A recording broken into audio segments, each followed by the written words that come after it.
एक गोष्ट चांगली आहे की 2 आहे रेलिंग, एक चढायला एक उतरायला. आणि भाई जर इकडे यायचं असेल तर नेटवर्क विसरून जावा, फोनचा नेटवर्क नाही भेटणार तुम्हाला.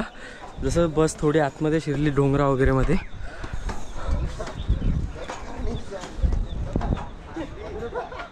भाई इकडे डोंगरच्या वरनं असं पाऊस पडायला लागला असं वाटते. दाखव रोज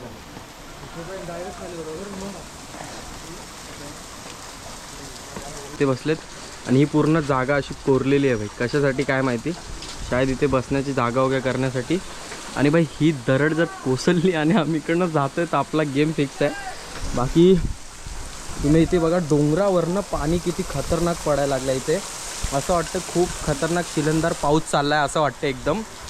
आणि ही एकदम भयानक दरड वाटते, म्हणजे खूप कोसळली की एकदम तुम्ही बघू शकता असं दऱ्याखोऱ्यामधून जाण्यासारखा एक मार्ग आहे मस्तपैकी. आणि इथे कोणीतरी काहीतरी करून ठेवलं.